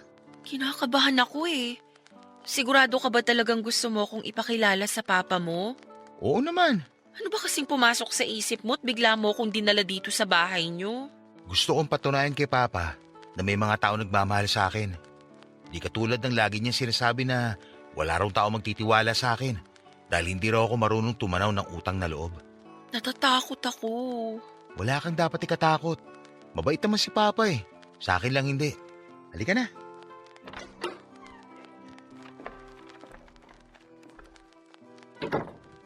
Pa? Ayun siya, halika. Pa, magandang gabi po. Kumain na po ba kayo? May kasama pala ako. Gusto ko siyang ipakilala sa inyo. Ito po si Georgette, kaibigan ko. Magandang gabi po. Magandang gabi rin. Ito po, may inuwi kaming pagkain para sa inyo. Kumain na ako. Ganun po ba? Ilalagay ko na lang po to sa ref para may kainin kayo mamaya sakali magutom kayo. Pwede nyo rin po itong gawing almusal bukas. Hindi na kailangan. Pinagluto na ako ng kuya mo bago siya umalis. Masarap po yung binili ni Lino na pagkain para sa inyo. Paborito niyo raw po yun. Sabing tapos na akong kumain. Ano bang hindi nyo maintindihan doon? Kaya ko ang sarili ko. Hindi ko kayo kailangan para dalan ako ng pagkain. Saka sino ka ba sa tingin mong babae ka para pilitin ako na kumain? Huwag naman po kayong ganyan sa bisita ko. Wala ka na bang ibang sasabihin? Di mo ba nakikita na may ginagawa ako?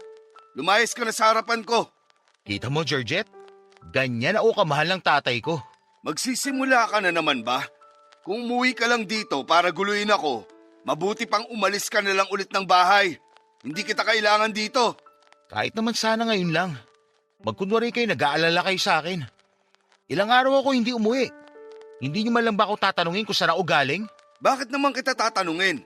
May magbabago ba? Lino, umalis na lang kaya tayo? Hindi. Nandito na tayo. Tapusin na natin to. Lino!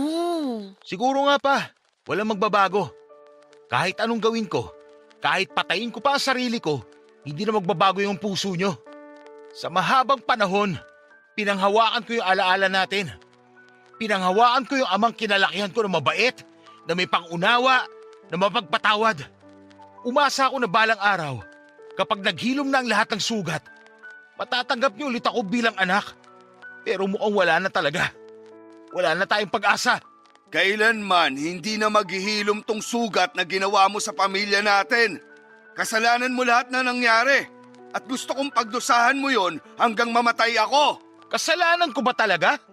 Ako ba talaga yung sumira sa pamilya natin? Lino, huminahon ka! Sawa na ako eh.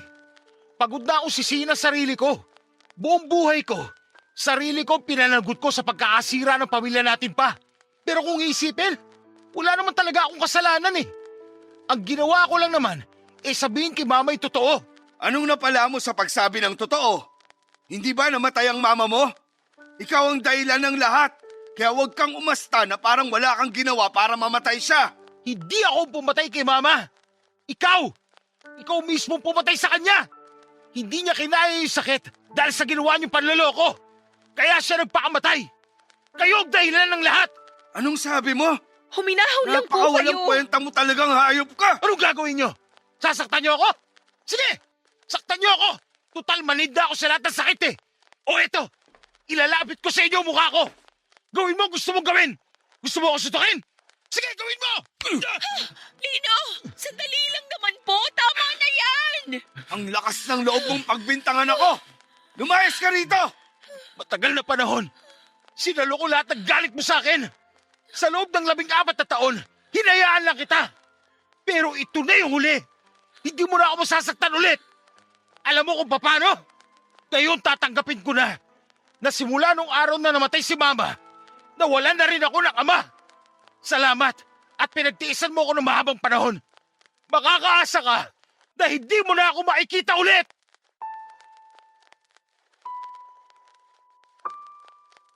Alam kong labis-labis ang galit na nararamdaman ni Lino nung umalis kami ng bahay nila. Sakay sa kanyang kotse ay ipinaharurot niya ito palayo. Tahimik lamang siya buong biyahe pero ramdam ko ang pagpipigil nitong sumabog. Nung tanungin ko siya kung okay lang ba siya, ay doon na siya nagsimulang umiyak. Umagulhol siya na parang bata papadudot. Nung mga panahon na yon ay ramdam na ramdam ko ang sakit na pinagdadaanan ni Lino. Maging ako ay nangilid ang luha sa mga mata dahil nasaksihan ko mismo kung papaano itinuring si Lino na parang basura ng kanyang sariling ama. Mapalad ako na nabiyayaan ako ng parehong magulang sa pagmamahal. Dahil kapag ginanon ako ng sarili kong tatay ay tiyak akong hindi ko rin kakayanin ang sakit. Maya-maya ay habang nasa daan ay biglang pinaharurot ni Lino ang sasakyan nang napakabilis para kung nakasakay sa roller coaster noon sa sobrang bilis ng pagpapatakbo nito. Halos mapunta na sa bibig ko ang puso ko sa sobrang bilis ng tibok ng puso ko. Natakot ako para sa buhay ko dahil kapag bumangga ang sinasakyan namin ay sigurado kung hindi lang galos ang matatamo namin. Kinausap ko si Lino ng mahinahon pero parang wala siyang naririnig. Naiyak na ako noon at napadasal sa lahat ng santo dahil sa sobrang takot. Nagmamakaawa ako kay Lino na itigil na niya ang sasakyan dahil mahal ko pa ang buhay ko. Noong nakikita niyang naghahalo na ang luhat sipon sa akin ay sakalang nahimasmasan si Lino. Agad na bumagal ang patakbo nito ng sasakyan at saka siyang muling tumigil sa gilid ng daan para kalmahin ako.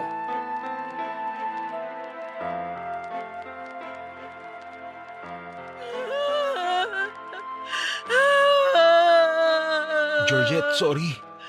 Sorry, hindi ko alam kung anong pumasok sa isip ko. Nababaliw ka na ba? Gusto mo ba ako patayin? Sorry talaga. Akala ko talaga katapusan ko na. Akala ko mamamatay na ako. Hindi man lang ako aabot sa 30. Sorry na. Nadala lang talaga ako ng emosyon ko. Pasensya na kung nadamay ka pa. Dinadamayan naman kita sa mga problema mo ah. Pero ibang usapan na yung idadamay mo rin ako sa pagpapakamatay mo. Hindi ako magpapakamatay. Kahit gaano pa kabigat ang pinagdadaanan ko ngayon. Nangako ko sa sarili ko na hindi ko yun gagawin. Anong hindi magpapakamatay? Eh parang isasalpok mo na tong kotse mo sa kung saan. Nanggigil lang siguro ako na patakboy ng matulin tong kotse. Pero wala sa isip ko ang magpakamatay. Nagawa ko lang tumalon sa building dati kasi bata pa ako noon. Tsaka kamamatay lang ni mama kaya akala ko wala nang silbi yung buhay ko.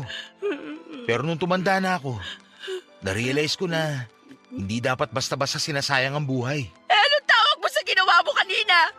Hindi normal yon. Hindi ako naniniwala na nanggigigil ka lang na patakbuhin ng mabilis to. May bala ka talaga. Nadala nga lang ako. Sumobra lang yung adrenaline ko. Kaya napadiin yung tapa ko sa silinyador.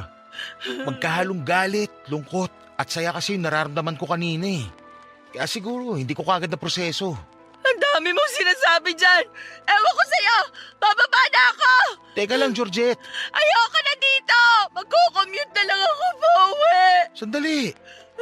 Bigyan mo ako ng pagkakataong ipaliwanag yung naramdaman ko kanina. Wala akong paki sa'yo. Bahala ka na. Mabilis lang to. Nakaramdam ako kanina ng galit kasi hanggang ngayon, ako pa rin ang sinisisi ni Papa sa pagkamatay ni Mama at sa pagkasira ng relasyon naming dalawa. Lungkot kasi hindi ko na siya hahabulin. Hindi ko na hahanapin yung pagmamahal niya sa akin. Saya kasi sa wakas, nagawa ko na yung matagal kong hinihiling na gawin ko. Ang harapin yung problema na pinagdadaanan ko. Sa wakas, natanggap ko rin sa sarili ko yung totoo. Na wala talaga akong kasalanan. Na hindi akong rason ng lahat na nangyayari sa pamilya namin. na hindi akong rason ng lahat na nangyari sa pamilya namin. Hindi akong gumawa ng mali at alam yun ni Papa. Wala ka naman talagang kasalanan sa nangyari. Isa ka lang anak na pinatawan ng problema na hindi mo naman dapat daladala. Hindi mo kasalanan na ng babae ang papa mo. Hindi mo kasalanan kung bakit nawala ang mama mo. Wala kang kasalanan sa pagkasira ng pamilya niyo, Lino. Ang tagal bago ko na-realize yan. Hindi ko alam kung bakit naniwala ako kay Papa na akong pinagmulan ng lahat. Dahil siguro, gusto mo lang nan makuha ang loob niya. Kaya mo inako yung kasalanan niya. Siguro nga. So paano yan? Mapapanindigan mo ba talaga yung mga sinabi mo sa papa mo? Iiwan mo talaga siya? Yun na lang ang tanging paraan para makawala ako sa tromang daladala ko. Kailangan ko tong gawin para maayos ko na tong buhay ko. Para sa ganun, bumalik ka na ulit sa akin. Hindi ko naman kailangang bumalik eh. Kasi nandito na ako ngayon sa tabi mo. Kasama mo na ako, oh. Oo nga, pero bilang kaibigan. Ang gusto ko, bumalik na tayo sa dati. Gusto ko ituloy ulit natin yung nasimulan natin noon. Georgette, maaantay mo ba ako? Yun lang naman talaga ang ginagawa ko ngayon eh. Inihintay ka. Pangako, kapag maayos na ang buhay ko, babalik ako sa'yo. Ibibigay ko relasyon na pinapangarap mo. Yung boyfriend na deserve mo. Pangako. Oo, pangako ko yan sa'yo. Sige, hihintayin kita. Hihintayin kong maayos mo ang buhay mo. Dalangin ko sana kung ano man ang pinagdadaanan mo ngayon. Malampasan mo lahat para maging masaya ka na rin.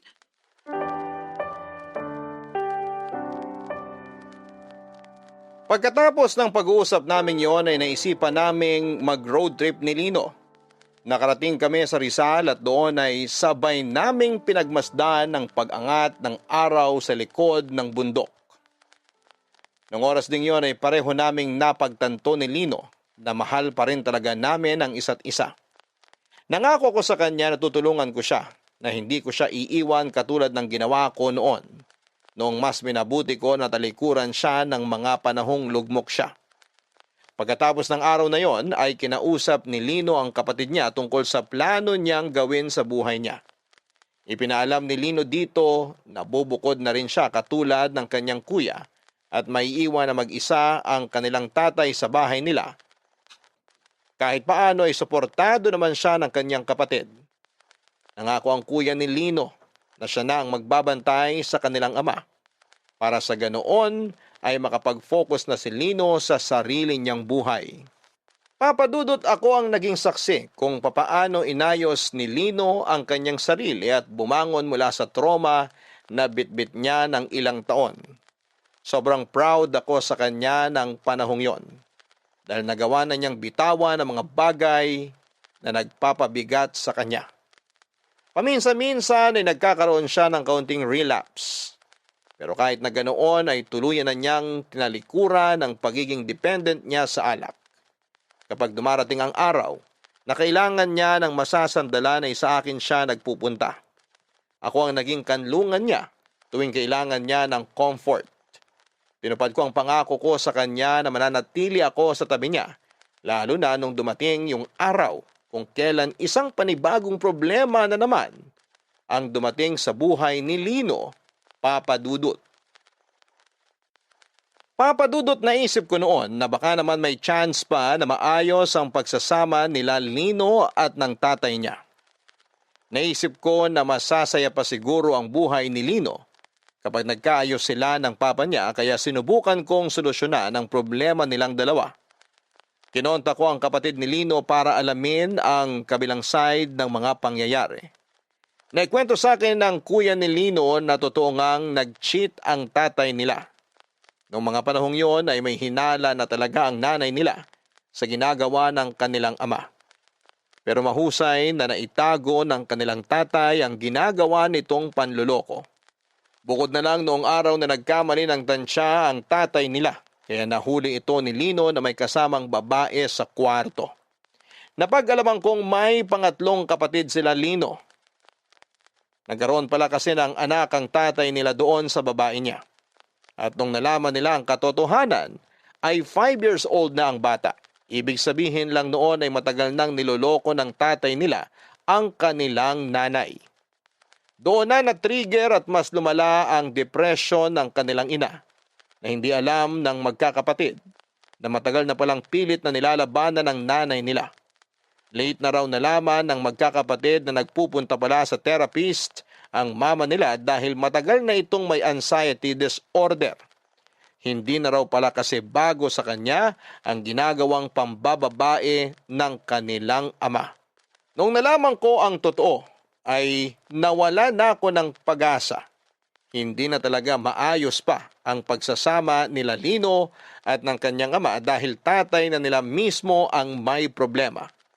Maliban sa pagiging cheater nito, ay hindi siya marunong umako sa mga kasalanang ginawa niya.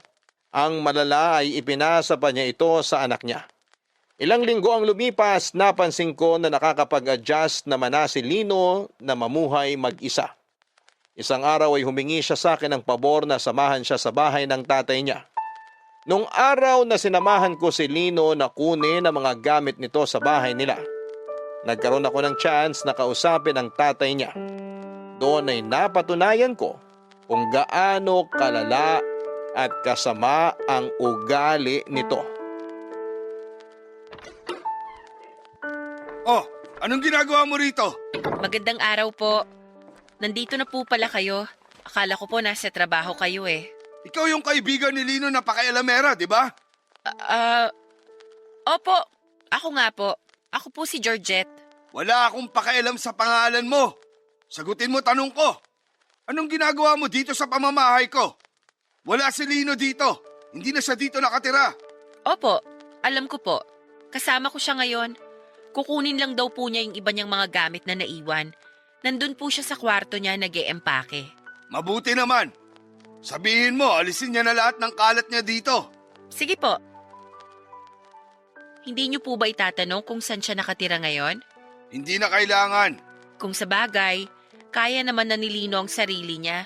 Kaya siguro tiwala na kayo na kahit nasa malayo siya hindi siya mapapahamak. Kesa ang lupalop pa ng mundo magpunta ang walang iyang yun, wala na akong kapake-pake. Gawin niya na lahat ng gusto niyang gawin.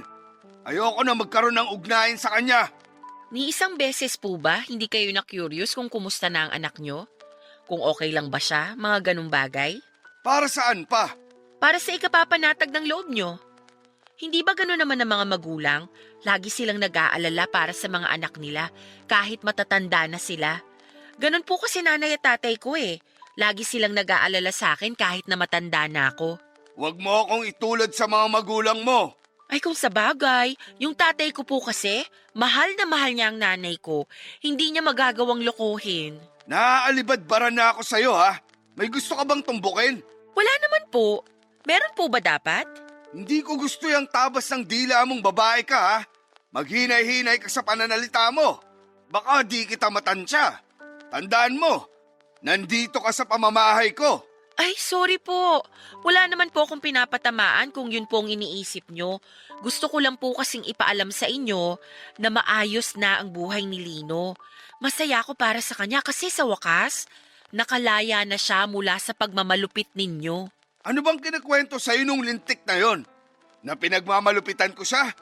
Kahit kailan hindi ko siya pinagbuhatan ng kamay. Physically siguro hindi nyo siya sinasaktan, pero mentally? Emotionally? Grabing mga sugat na iniwan nyo sa kanya ng mahabang panahon. Kahit anong alkohol pa ang inumin niya, yung mga sugat na ginawa nyo sa pagkatao niya, hanggang ngayon, hindi pa yun naghihilom. Kapal na mukha mong magparatang. Wala ka namang alam sa buhay ng pamilya namin. Para sabihin ko sa'yo, ginawa niya yun sa sarili niya. Hindi. Kayo ang gumawa nun sa kanya. Matanda na po kayo. Sana naman maging accountable naman kayo sa mga kasalanang ginawa ninyo. Kayo yung nagloko. Kayo yung dahilan kung bakit na-depress ang asawa ninyo. Tapos ngayon, kayo din ang dahilan kung bakit hindi maayos ang buhay ng anak nyo. Kayo ang dahilan ng lahat ng yun. Ang kapal talaga ng mukha mo, no? Talaga? Dito mismo sa pamamahay ko? Dito mo talaga ako babastusin? Yan ba tinuro sa'yo ng nanay at tatay mo na ipinagmamalaki mo? Na makialam sa buhay ng may buhay? Sino ka ba sa tingin mong hayop ka? Isa lang po akong kaibigan na nagmamalasakit.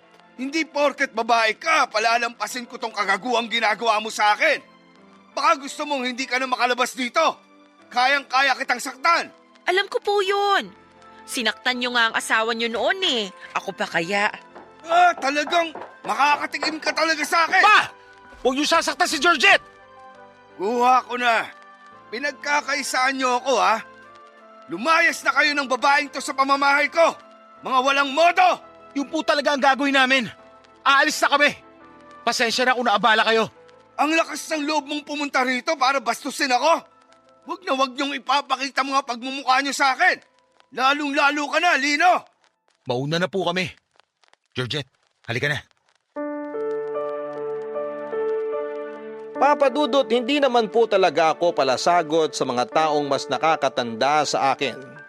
Hindi ako confrontational, pero noong time na yon ay para bang hindi na ako nakapagpigil. Alam kong mali yung ginawa ko at hindi dapat ako nakikisali sa gulo ng ibang pamilya.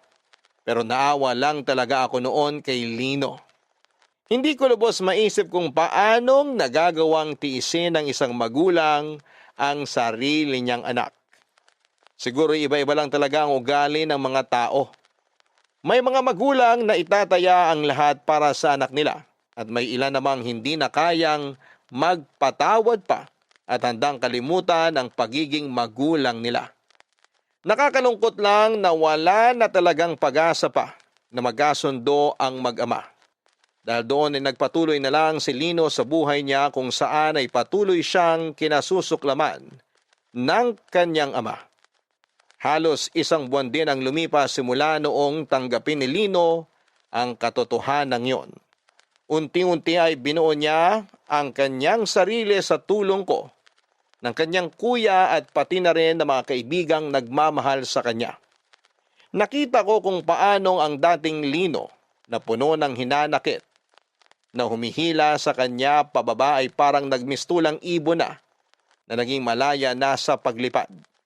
Hanggang sa isang trahedya ang muling dumating sa buhay ni Lino. Isang araw ay nabalitaan na lang namin na patay na ang tatay nito. Umutok na ugat daw sa utak ang naging sanhi ng pagkamatay at ang balitang yon ang muling nagpabalik sa sakit at sama ng loob na pilit kinakalimutan ni Lino.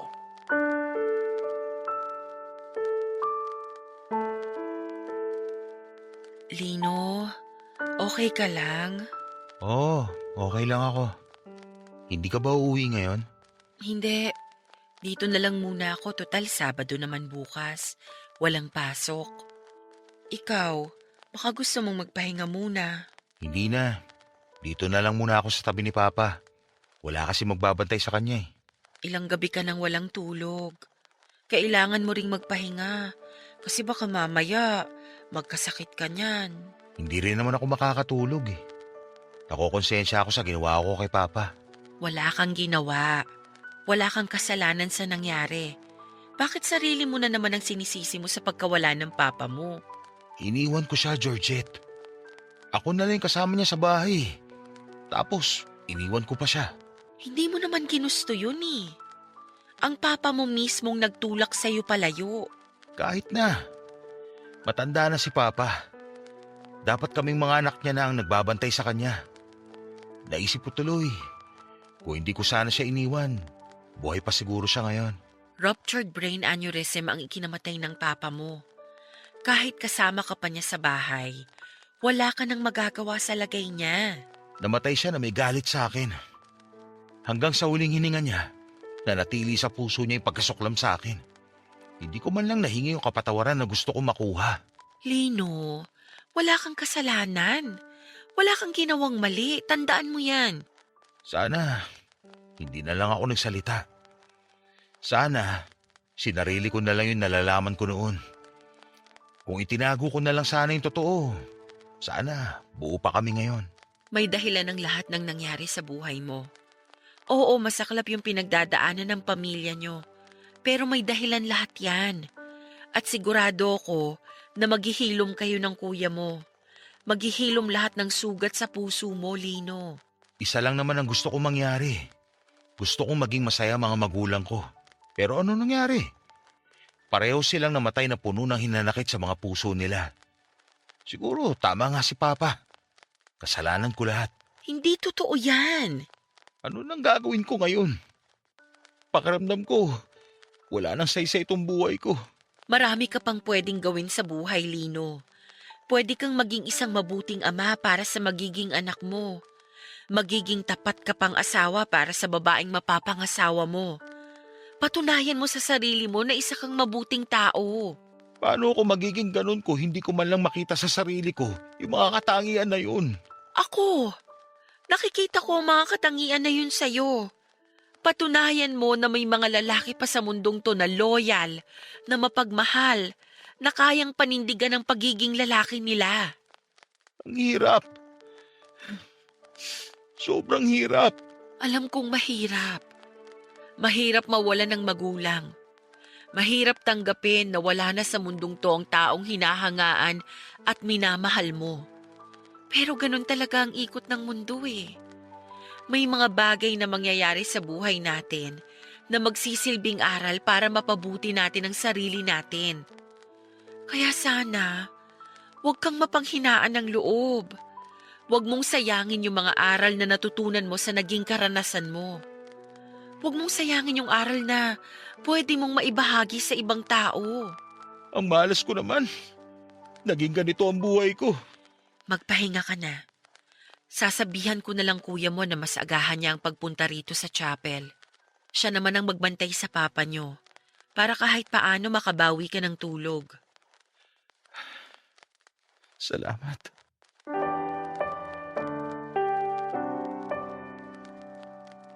Papadudot, ang mahirap sa mga taong may pinagdadaan ng matinding trauma sa buhay ay hindi mo alam kung ano yung nararamdaman nila sa kasalukuyan. Simula noong namatay ang papa ni Lino ay naging tahimik na lamang siya. Lagi siyang nakatulala at never ko nang nakitang ngumiti pa. Para bang laging napakalalim ng iniisip. Ginawa ko naman ang lahat ng makakaya ko para i-comfort siya, pero dumating ang araw na maski ako ay tinutulak na niya palayo. Binigyan ko siya ng panahon para magluksa at hinayaan ko siyang mapag-isa ng ilang linggo. Pero noong kumustahin ko na ulit siya ay nalaman kong bumalik na naman pala siya sa pag-inom ng alak. Pinagbigyan ko siya noong panahon na yon dahil alam kong sariwa pa ang sakit na dulot ng pagkawala ng papa niya. Pero dumaan ang mga buwan at hindi na natigil si Lino sa kanyang pag-inom. Mabigat sa damdamin na unti-unti kong nakikita si Lino na bumabalik sa dati niyang gawi.